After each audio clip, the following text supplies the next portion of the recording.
I'm one of those idiots that's going to hold a wireless mic up to my face and drive the internet crazy, but you guys are just going to have to deal with it. What's up, everybody? It's your old pal Scott here, and I am back from a trip to Portland for the 2024 BitNile Grand Prix of Portland. Somebody left their hat here on this bench. Looks like a kid's hat. I'm going to leave it there. They'll probably come back for it. I'm just finding a spot to set up and record this little recap for you guys. I went to this race with my buddy Stu Hunter, and Stu said something funny when I was recording stuff at the race on my GoPro, and he's completely right. I'm going to play that for you right here.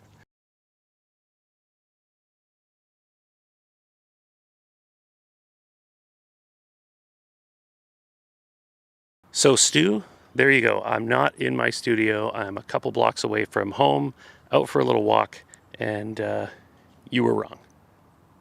You were actually totally right, and you made me go record somewhere different. Anyways, 2024 BitNile Grand Prix of Portland has come and gone. Like I said, I went with my buddy Stu Hunter this year. First time I've gone with another person. This is my third year going, and it was a good time. It's always a fun race. I like Portland International Raceway. It's a fun, small track. It's not a very long lap. It's less than a minute in an IndyCar.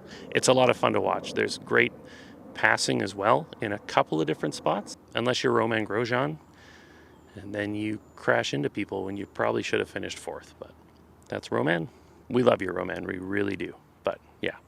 So day one, I only took my Fujifilm S2 Pro, which is a DSLR from the year 2002. So that makes it 22 years old this year. Obviously, I'm very good at math. And it was a bit of a challenge. If you guys follow Jamie Price on the internet, he is a very well-known and well-respected motorsports photographer. I'm going to link to his YouTube channel below because he is criminally undersubscribed to compared to some other motorsports photographers, but he mentioned something about the camera not mattering so much for motorsports photography, and I thought, well, I'm going to try that. So I took this S2 Pro and a Sigma 70-300. I had a 2 gig compact flash card that only held 149 6 megapixel photos, and I photographed the USF 2000 race, which is a feeder series for IndyCar, and a little bit of IndyCar practice, and it was a lot of fun. And some of the shots I got I'm actually really happy with. 6 megapixels, not a lot to work with when you're editing, especially somebody who's used to newer cameras, which is weird because I review a lot of older cameras, but 2002 is really old, and I've never used it for something this action-y before. Yeah, but it was a lot of fun, and I think the shots turned out great. They look a little almost watercolory in some instances, just kind of the nature of the older sensors and the way they handle noise and exposure, and probably my skills of editing that type of a file aren't so great, and that's okay. I don't mind. But yeah, I really like some of the results. So I'll show some. I've been showing some as I'm talking here. I'm sure, Scott, if you're watching this on your laptop, make sure you put some pictures in. Second and third day, Saturday and Sunday, were obviously pretty heavily Indy NXT and IndyCar. Great race as always. I got some phenomenal shots of Will Power, the winner of this year's race, in victory lane, getting out of his car, spraying champagne. Yeah, the access you get in an IndyCar race is pretty unparalleled for a top line motorsports series. You're not going to get that at F1. You can't even film. If you're an accredited photographer at an F1 race, you can't film. You can only take photos. It's part of the agreement there, because Formula One owns the rights to being able to film.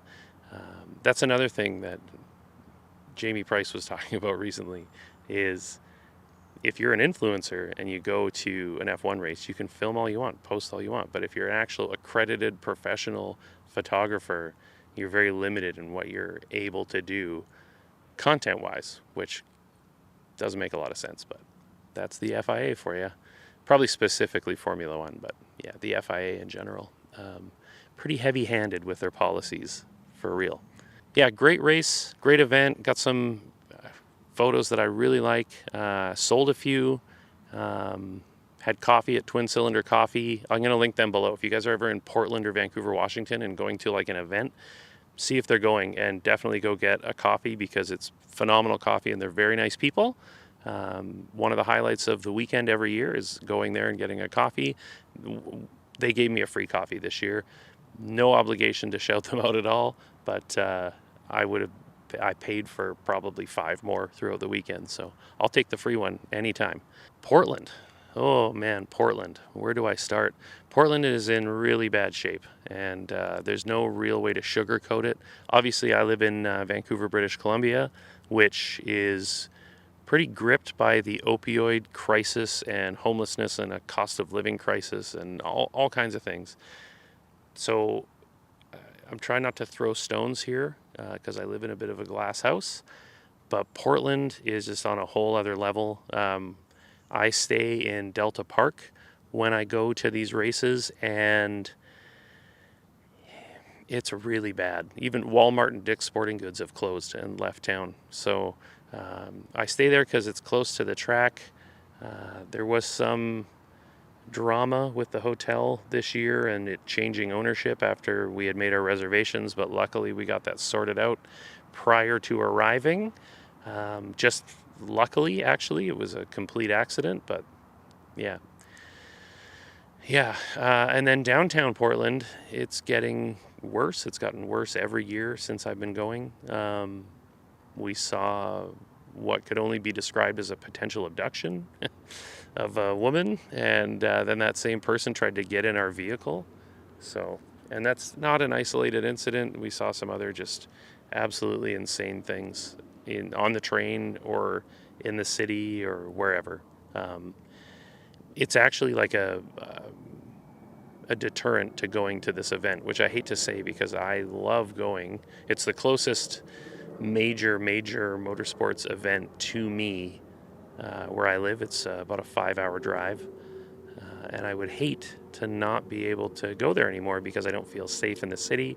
But full disclosure, it's getting there. Like, I don't want to sugarcoat it. If you're thinking of going to this event, Portland is pretty wild. Yeah, fun to go to an event with Stu, though. Stu is an old school motorsports fan. We both kind of grew up on IndyCar here in Vancouver before the series left town, and it was fun to reintroduce him to the sport and get him out there taking photos of race cars, which is something that I really love to do.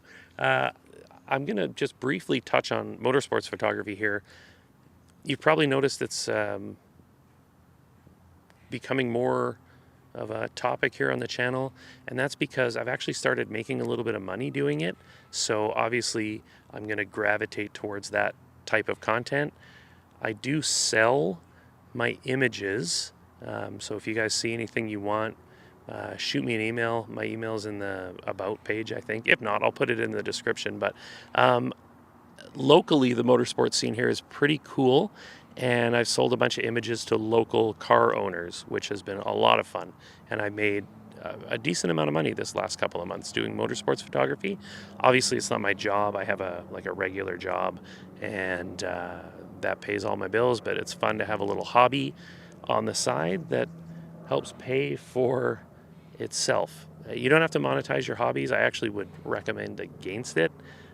But if you can do it in a way that doesn't screw up the hobby for you, yeah, go for it. Why not? On that note, I think that's it. I've got a couple trips coming up, heading to Vancouver Island in October, and then to a little dad's retreat at Manning Park Resort in November, and then off to Qatar again for the Qatar Grand Prix, the F1 race, second to last race of the year, hoping that McLaren sorts out their driver situation before then, because they have a real shot at both titles this year, which is insane to say out loud. I can't believe that that's real. But yeah, I appreciate each and every one of you who shows up to all of these videos and leaves a like, leaves a comment. I know there's a dedicated small group of you the content I make doesn't really crack the YouTube algorithm very well, and that's okay because, like I said, this is a hobby. But I do appreciate all of you who show up regularly. The notification squad, you guys are the real ones. But that's it. I am going to pack up from this weird playground behind a Christian school in my neighborhood and go for a walk because I got to get my legs moving because I have a 5K race tomorrow. That's another hobby that I'm not going to monetize because nobody wants to see me run. All right, guys. Thank you so much for watching, and I promise to do more of these videos where I hold a wireless microphone up to my face like a moron very soon. Bye.